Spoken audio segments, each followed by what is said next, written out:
Selamat datang kembali di channel Sinema Singkat, destinasi terbaik untuk alur cerita film-film menarik, gelap, dan kadang terlalu aneh untuk dipercaya. Film kali ini akan seru teman-teman. Film ini bukan sekedar horor biasa. Ini adalah kisah tentang keramahan palsu, iman yang menyimpang, dan sebuah rahasia yang dikubur hidup-hidup. Inilah Motel Hell. Baiklah, film kali ini dibuka dengan memperlihatkan sosok pria tua bernama Vincent Smith. Sehari-hari, Vincent mengelola sebuah motel kecil yang hampir tak pernah ramai. Namun anehnya, bisnis lain miliknya justru sangat terkenal. Daging asap buatannya disebut-sebut sebagai yang terenak di seluruh negara bagian.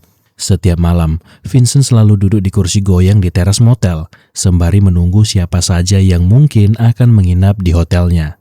Bosan menunggu, Vincent beranjak dari tempat duduknya, mengambil sebuah senapang beserta selongsong peluru. Tampaknya akan ada perburuan di malam ini. Dengan truk merah tua miliknya, Vincent melaju menuju jalanan sepi. Ia bersembunyi di balik semak menunggu.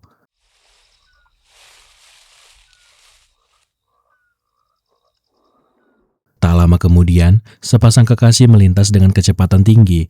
Tapi tiba-tiba motor itu oleng, kecelakaan hebat pun terjadi, keduanya terhempas ke aspal dan tak sadarkan diri. Melihat kecelakaan mengerikan itu, Pak Tua Vincent mendekat. Ia mengangkat kedua tubuh yang bersimbah cairan merah itu ke dalam truknya. Pagi harinya, Vincent membawa wanita yang selamat dari kecelakaan itu ke motelnya. Dengan bantuan Ida, mereka membaringkan wanita tersebut di ranjang tua milik ibu mereka dahulu. Vincent meminta Ida untuk merawat wanita itu. Ia merasa Tuhan punya rencana lain atas pertemuannya dengan wanita ini. Di siang hari, seperti biasa, Vincent dan Ida melayani para pembeli daging asap andalan mereka. Vincent menjelaskan bahwa daging asap buatannya adalah yang terbaik, menggunakan resep turun-temurun dari nenek moyang mereka. Ia juga menegaskan bahwa daging yang digunakan adalah daging pilihan, tanpa bahan kimia maupun pengawet. Saat para orang tua sedang sibuk melakukan transaksi pembelian, dua anak perempuan yang masih kecil dan dipenuhi rasa penasaran, diam-diam memasuki ruangan pengasapan, sekaligus tempat penyimpanan daging babi milik Tuan Vincent. Dua anak perempuan ini berteriak panik ketika seseorang dengan kepala babi muncul mengagetkan mereka.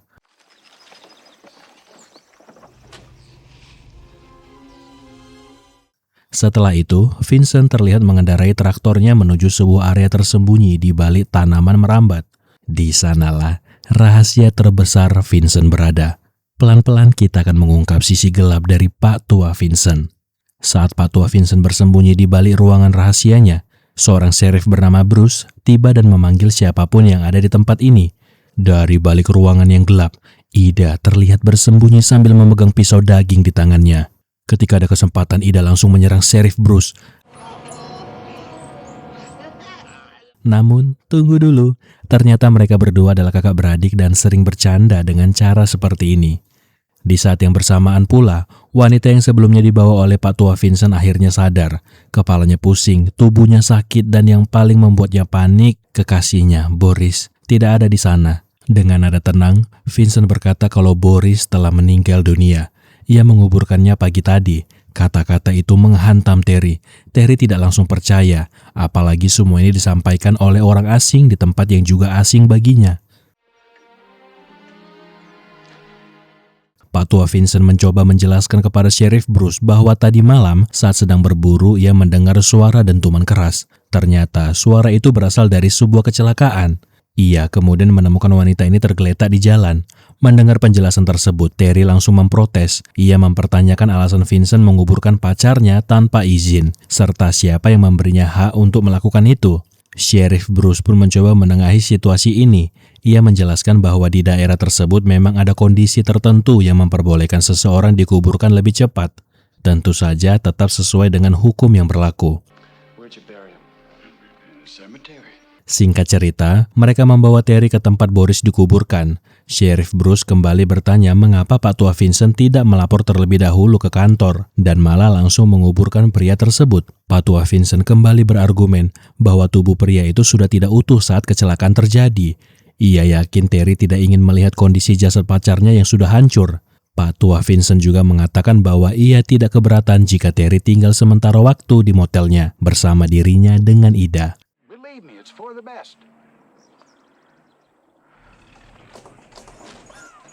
Setelah kembali dari pemakaman, Pak Tua Vincent memberi pakan ternaknya. Tak lama kemudian, seorang pria dari dinas peternakan bernama Bob datang untuk memeriksa kesehatan babi-babi milik Vincent. Saat Bob berjongkok untuk melihat kondisi ternak, pandangannya tertuju pada tanaman merambat di seberang peternakan. Ia pun merasa penasaran tentang tempat tersebut dan apa yang disembunyikan Pak Tua Vincent di balik tanaman itu. Rasa curiganya semakin kuat setelah ia mendengar suara-suara aneh yang berasal dari seberang peternakan. Rasa penasaran Bob kembali muncul tentang apa yang sebenarnya dilakukan Vincent di balik ruangan pengasapan dan penyimpanan.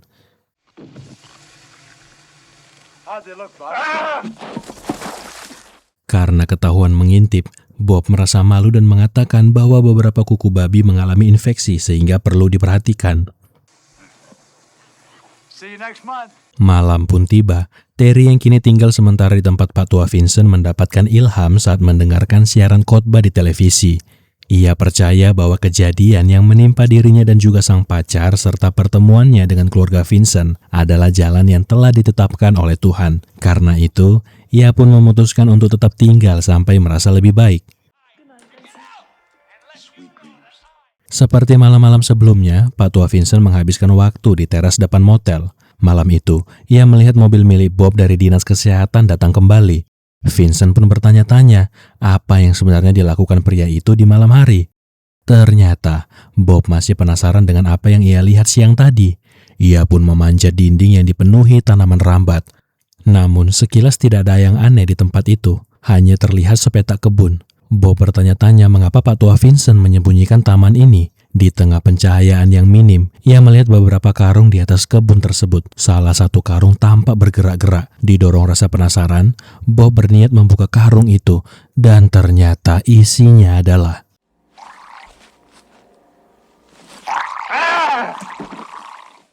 Ternyata selama ini Pak Tua Vincent berbohong. Di tempat inilah ia menyembunyikan Boris, pacar Terry. Ia tidak pernah menguburkan Boris seperti yang dikatakannya. Agar Boris tidak berteriak ataupun melarikan diri, Vincent menyayat pita suaranya dan menanam bagian bawah tubuhnya ke dalam tanah. Suara-suara aneh yang didengar Bob siang tadi berasal dari pengeras suara yang dipasang di sana. Namun apa sebenarnya tujuan Pak Tua Vincent melakukan semua ini? Setelah memastikan rahasia mengerikannya tetap aman, Pak Tua Vincent yang selama ini terlihat baik kembali melakukan perbuatannya. Kali ini, korbannya adalah sekelompok anak band yang sial karena melewati jalan yang sudah dipasangi jebakan olehnya. Saat mobil van mereka terbalik, Pak Tua Vincent dengan sigap menyemprotkan gas ke dalam kendaraan tersebut. Setelah itu, ia kembali ke motel dan mengajak Ida ikut bersamanya dengan alasan membantu menanam tanaman baru di kebun mereka. Sepanjang perjalanan, Pak Tua Vincent bercerita dengan nada puas. Ia mengatakan betapa senangnya dirinya karena perangkap yang ia pasang di jalan telah membantunya mendapatkan buruan. Dengan senyum samar yang sulit dibaca, Vincent menambahkan bahwa ia telah menyiapkan sebuah kejutan untuk Ida.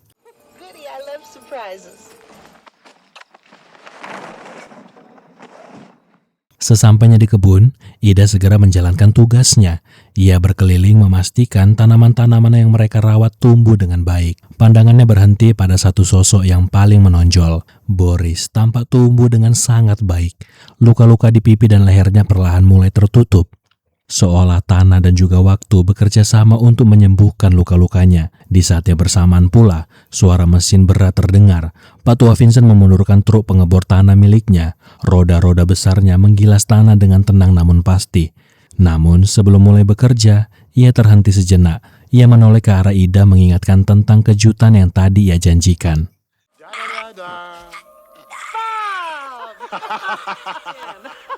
Tak lama kemudian, pekerjaan pun dimulai. Vincent menurunkan alat pengebor dan menancapkannya ke tanah. Satu lubang terbentuk, lalu yang kedua, hingga akhirnya 4 lubang baru menganga di kebun itu. 4 tempat untuk 4 tanaman baru yang baru saja ia dapatkan. Keesokan harinya, Pak Tua Vincent mengajak Terry berpiknik di dekat tempat Boris dikuburkan. Anehnya, Terry yang kini telah berdamai dengan kehilangan dan rasa sakitnya, mulai merasa nyaman hidup di tengah keluarga ini. Kesedihan itu belum sepenuhnya hilang, namun perlahan berubah menjadi keheningan yang bisa ia terima. Sambil menikmati daging asap yang tersaji, Terry bertanya dengan nada penasaran. Ia heran bagaimana mungkin selama ini ia tak pernah mendengar tentang Vincent dan daging asapnya yang begitu terkenal. Apa sebenarnya rahasia di balik rasa daging yang luar biasa lezat ini? Vincent tersenyum tipis. Ia menjelaskan bahwa rahasianya sederhana. Ia hanya mendistribusikan daging itu dalam jarak 100 mil saja demi menjaga kualitas dan kesegarannya. Ia lalu bercerita tentang masa lalu keluarganya. Dulu mereka tak mampu membeli lemari es, karena itu neneknya mengasapi apapun yang bisa dimakan. Ayam, kelinci, tupai, belut, bahkan katak sekalipun. Semua diasapi, semua disimpan, semua dimakan. Bagi keluarga Vincent, tak pernah ada perbedaan di antara makhluk ciptaan Tuhan. Segalanya dianggap sama, segalanya bisa dikonsumsi. Itulah prinsip yang mereka pegang teguh sejak dulu. Sebuah keyakinan sederhana yang diwariskan turun-temurun. Daging tetaplah daging dan manusia harus makan. Granny used to smoke every day. Chickens, rabbits, squirrels, eels, even frogs. Oh, it wasn't so bad. Meat, and man's gotta eat. Ida hari itu minum terlalu banyak bir. Tawanya semakin lepas, ucapannya semakin sulit dikendalikan. Di sela candaannya, hampir saja ia menyebutkan sesuatu yang seharusnya tak pernah terucap. Rahasia tentang daging asap keluarga mereka. Vincent bergerak cepat, sebuah tinjuan singkat mendarat di perut Ida, cukup keras untuk menghentikan ocehannya. Tawa yang semula memenuhi udara pun seketika menghilang, digantikan oleh keheningan yang canggung dan tatapan saling curiga. Merasa suasana semakin tak nyaman, Sheriff Bruce segera mengajak Terry pergi ke danau, berharap udara segar bisa mencairkan keadaan. Terry pun mengikutinya. Di tengah danau, dengan air yang tenang dan cahaya senja yang memantul di permukaannya, Bruce mulai menunjukkan ketertarikannya. Sejak awal, perhatiannya pada Terry tak pernah benar-benar tersembunyi. Dengan nada santai, ia mengajukan sebuah ajakan sederhana. Bagaimana kalau malam nanti mereka pergi menonton film bersama? Sounds like fun. Malam hari adalah waktu favorit kedua petani ini untuk memupuk tanaman mereka. Tak ada yang tahu pupuk apa yang mereka racik di dalam ember. Namun yang jelas, campuran itu sangat baik untuk pertumbuhan tanaman manusia. Pak Tua Vincent kemudian memperhatikan salah satu tanaman dan menyadari bahwa tanaman tersebut sudah siap untuk dipanen. Di tempat lain, kencan antara Sheriff Bruce dan juga Terry tampak berjalan lancar, setidaknya di awal. Malam itu terasa hangat dan tenang, hingga suasana perlahan berubah menjadi canggung. Tanpa menyadari batasan, Bruce berniat melangkah terlalu jauh, membuat Terry terdiam dan tak nyaman. Tepat di saat itu, radio milik Bruce berbunyi nyaring. Sebuah suara terdengar meminta tolong. Sekilas Bruce mengira teriakan itu berasal dari Terry, namun kenyataannya, suara tersebut datang dari seorang wanita lain yang sedang terlibat dalam sebuah kekerasan. Dan untuk memahami apa yang sebenarnya terjadi, kita perlu mundur beberapa jam ke waktu sebelumnya. Beberapa jam sebelumnya, dua wanita bernama Debbie dan Susie melintasi kota Danville. Di tengah perjalanan malam mereka, mobil yang dikendarai mendadak berhenti. Sekumpulan sapi berdiri tepat di tengah jalan, menghadang lajunya kendaraan. Keheningan malam membuat pemandangan itu terasa janggal. Tak satu pun dari mereka berani turun, takut jika sapi-sapi itu sungguhan atau justru bukan. Hingga akhirnya, Susie memberanikan diri keluar dari mobil. Saat ia mendekat, barulah mereka sadar sapi-sapi itu ternyata palsu.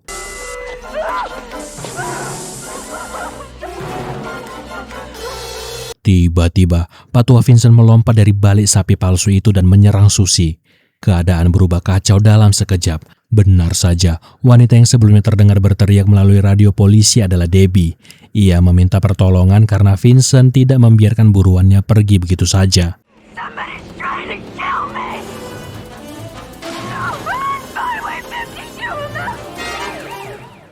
Vincent mengejar mobil itu tanpa henti, hingga akhirnya mereka tiba di tepi danau. Terpojok dan kehabisan pilihan, wanita berambut pirang itu menyerah. Mobil yang dikendarainya meluncur masuk ke dalam danau. Dan dari sini, kita sudah bisa mendebak apa yang akan terjadi pada dua wanita malang tersebut. Di tempat lain, Sheriff Bruce yang ditemani Terry melaju cepat dengan mobil polisinya menuju lokasi terakhir terdengarnya teriakan minta tolong. Namun nasib sial berkata lain, di tengah perjalanan mobil itu justru terperosok ke dalam lumpur dan tak bisa bergerak lagi.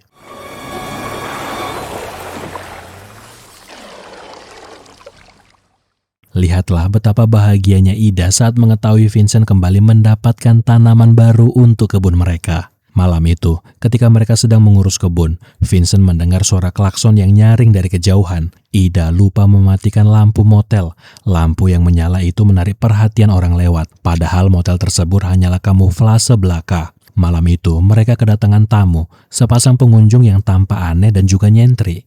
Di saat yang sama, Sheriff Bruce tiba bersama Terry. Terry langsung menceritakan kepada Vincent bahwa mereka mendengar seorang wanita berteriak minta tolong melalui radio Sheriff. Namun Vincent dengan tenangnya berbohong, mengatakan bahwa ia tidak mendengar apapun dari radionya. Ida pun ikut menyela, menyebut bahwa laporan seperti itu biasanya hanya ulah para muda-mudi yang iseng dan tidak perlu dikhawatirkan. Good night, Bruce. Had a real good time. Sebelum beristirahat, Terry mendekat dan mengecup pipi Vincent. Dari sikapnya, tampak jelas bahwa benih-benih perasaan mulai tumbuh di dalam hati Terry. Tanpa ia sadari, rasa itu mengarah pada sosok yang seharusnya paling ia curigai. You want us to register? No, that won't be necessary. Pasangan yang baru saja check-in itu salah paham. Mereka mengira motel ini adalah tempat untuk melakukan hal-hal seru. Bahkan menganggap Vincent dan juga Ida sedang mengajak mereka bermain peran aneh. Vincent dan Ida menanggapi kesalahpahaman itu dengan tenang. Tanpa curiga, kedua orang itu pun membiarkan diri mereka diikat, mengira semua ini hanyalah bagian dari permainan. Saat kesempatan datang, Vincent menggunakan gas nitrogen untuk membius mereka. Semuanya berlangsung cepat dan sunyi. Kali ini, patua Vincent tidak perlu berburu. Mangsa itu datang dengan sendirinya, mengetuk pintu motelnya di tengah malam. Pagi pun tiba. Terry terlihat segar dan menawan di bawah cahaya matahari pagi. Patua Vincent berniat mengajarinya berkebun. Namun untuk sementara ini, ia mempersilahkan Terry berkeliling dulu di sekitar peternakan dan juga kebun miliknya. Sebelum pergi dengan truknya, Terry mendekat dan mengecup pipi Vincent dengan lembut, sama seperti yang ia lakukan malam sebelumnya. Truk itu pun melaju menjauh, meninggalkan debu tipis di jalanan. Saat Vincent pergi, rasa penasaran mulai tumbuh di benak Terry. Pandangannya tertuju pada sebuah bangunan di belakang motel. Tanpa banyak ragu, ia masuk untuk melihat apa yang ada di dalamnya. Bangunan itu ternyata adalah ruangan penyimpanan dan pemotongan daging, sekaligus tempat di mana Vincent mengasapi daging yang ia jual. Saat Terry melangkah lebih jauh, matanya tertuju pada sebuah pintu yang mengarah ke ruangan lain. Namun, sebelum sempat membukanya, Ida tiba-tiba muncul dan mencekram leher Terry. Dengan nada tajam, ia bertanya apa yang ia lakukan di sana. Terry segera menjelaskan bahwa Vincent memintanya belajar tentang proses pengasapan daging. Mendengar itu, genggaman Ida perlahan terlepas. Sikapnya pun berubah ramah, seolah tak pernah terjadi apa-apa. Namun, seketika sirna ketika Ida menyadari sesuatu. Sebuah cairan berisi sisa-sisa potongan yang lupa ia bersihkan masih terlihat jelas. Sebuah cairan berisi sisa-sisa potongan yang lupa ia bersihkan masih terlihat jelas. Wajah Ida mendadak panik, dan untuk pertama kalinya, Terry merasa ada sesuatu yang benar-benar tidak beres di tempat ini. What a day for Tubin! Setelah berhasil mengalihkan perhatian Terry, Ida mengajaknya menghabiskan siang dengan berenang di danau. Ia berkata tak perlu khawatir, Terry bisa menggunakan pelampung jika takut tenggelam, karena memang Terry tidak bisa berenang. Awalnya, suasana terasa santai, namun perlahan perasaan lain tumbuh di dalam diri Ida. Rasa kesal dan cemburu muncul saat ia melihat Terry, yang pakaiannya basah dan melekat oleh air danau. Tanpa berkata apa-apa, Ida dengan sengaja merobek pelampung miliknya sendiri. Ia berniat menenggelamkan Terry di tengah danau.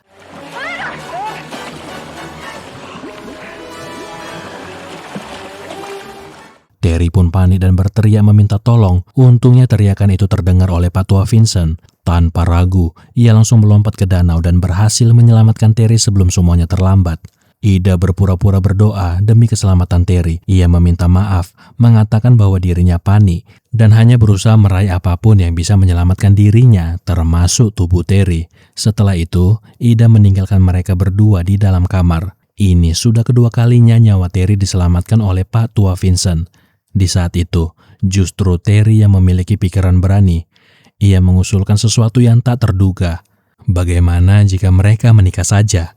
Terry yakin Vincent mampu melindunginya. Baginya, Vincent adalah pria yang tepat. Bahkan Terry dengan terang-terangan menunjukkan perasaannya. Namun Vincent menolak dengan tenang. Ia berkata bahwa akan lebih baik jika semua itu dilakukan setelah menikah. Mendengar jawaban tersebut, Terry terkejut sekaligus berharap. Ia pun bertanya apakah itu berarti Vincent berniat ingin melamarnya. Namun Vincent memilih diam, membiarkan pertanyaan itu menggantung di udara. Namun ada satu hal yang tidak diketahui oleh Terry. Diam-diam Vincent telah menemui seorang pendeta di kota untuk mengurus rencana pernikahan mereka. Semuanya berjalan rapi, persis seperti yang diinginkan Pak Tua Vincent. Di saat sang pendeta berjalan menyusuri trotoar, ia memergoki Sheriff Bruce sedang membaca majalah dewasa di tempat umum, sesuatu yang jelas tak pantas dilakukan oleh seorang penegak hukum. Tanpa ragu, pendeta itu menyita majalah tersebut dengan niat untuk membakarnya. Dengan nada menegur, pendeta bertanya apa yang sedang dilakukan Bruce. Bukannya seharusnya ia membantu persiapan pernikahan Vincent. Mendengar kabar bahwa Vincent akan menikah, Bruce pun terkejut. Tanpa banyak kata, ia segera memacu mobilnya menuju motel, ingin tahu dengan siapa sebenarnya Pak Tua Vincent akan menikah. Saat itu, Terry sedang berada di kamar mandi.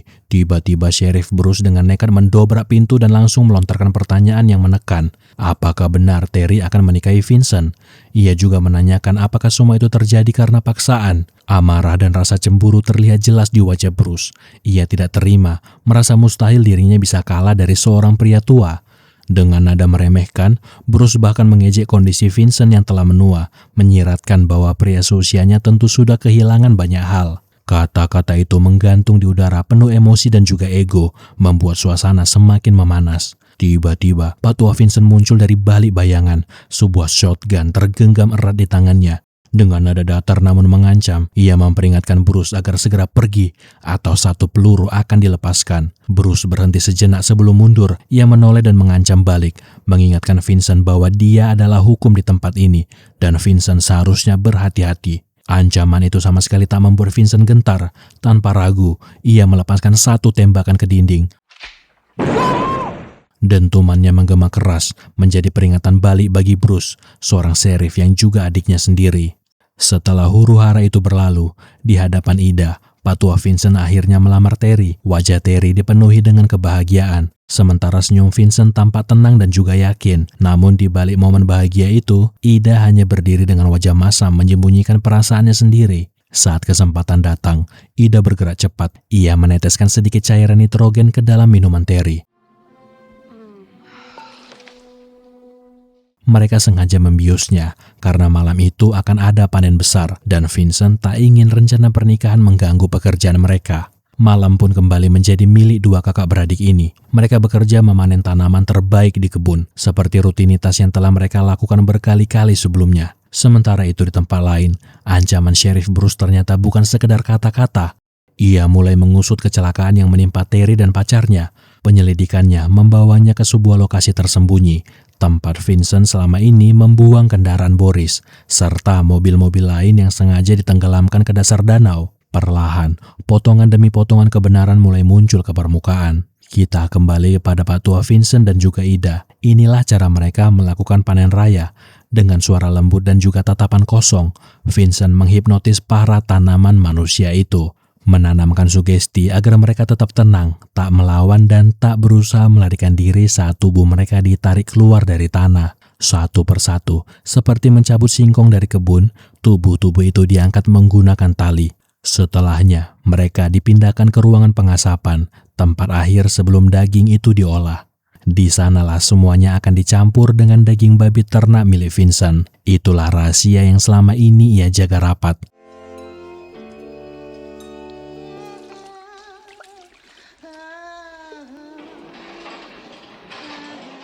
Sementara Vincent dan Ida sibuk mengolah hasil panen terbaik mereka. Dari kejauhan, Sheriff Bruce perlahan memasuki area motel. Ia datang untuk menyelamatkan Terry. Bruce tahu, Vincent bukanlah pria baik seperti yang selama ini terlihat. Nyawa Terry berada dalam bahaya besar. Namun, Terry menolak percaya, hingga Bruce menunjukkan bukti bahwa kecelakaan yang menimpa dirinya dan juga Boris adalah ulah Vincent. Jika itu belum cukup, Bruce mengatakan masih ada bukti lain di dasar danau. Tanpa mereka sadari, ancaman justru semakin mendekat. Di tempat lain di kebun rahasia Vincent, Boris berhasil menggemburkan tanah dan mengeluarkan tangannya. Dengan sisa tenaga, ia membebaskan manusia-manusia lain yang dikubur seperti tanaman. Saat itu mereka tahu ini adalah waktunya untuk membalas perlakuan kejam keluarga Smith.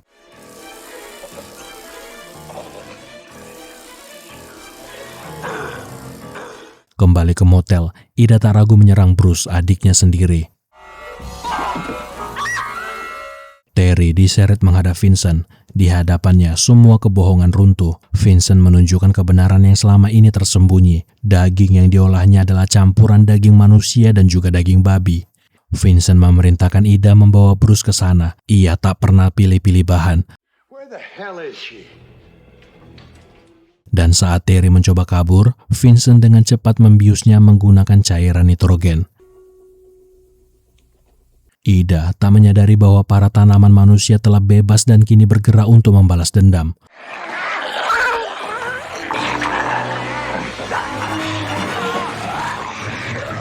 Boris yang yakin Terry masih hidup memanjat ke atas ruangan pengasapan. Dari balik kanopi kaca, ia melihat Terry dalam bahaya. Ia melompat berniat menyelamatkan kekasihnya.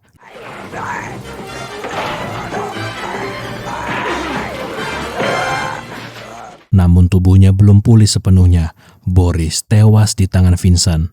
Tak lama kemudian, Bruce sadar dari pingsannya. Ia meraih senapan milik Vincent dan masuk ke ruangan pengasapan. Terry terbaring tak sadarkan diri. Saat Bruce hendak menolongnya, Vincent muncul dari balik bayangan, mengenakan kepala babi dan membawa gergaji mesin. Vincent? Dua saudara kandung itu saling menyerang. Pertarungan memuncak ketika mesin potong menyala tanpa kendali. Terry berada di ambang kematian. Vincent terlalu kuat, membuat Bruce kewalahan hingga akhirnya, secara tak sengaja, perut Vincent tersayat gergaji. Tubuhnya tercabik, darah mengalir dengan deras. Terry terbangun dan berteriak saat tubuhnya bergerak menuju mesin. Untungnya Bruce tepat waktu menyelamatkannya. Dengan sisa napasnya, Vincent menyerahkan semua aset miliknya, motel, peternakan, dan kebun rahasia itu. Saat ia menghembuskan nafas terakhir, terdengar teriakan Ida dari kejauhan. Para manusia yang berhasil kabur telah membalaskan dendam, menanam Ida hidup-hidup secara terbalik. Terry menatap Bruce dan berkata pelan, tempat ini seharusnya dibakar saja. Terlalu banyak nyawa yang hilang di sini. It's an evil motel. Film kali ini pun selesai. Semoga cerita gelap ini cukup memenuhi asupan konten psikopat kalian. Sampai bertemu di film menarik berikutnya.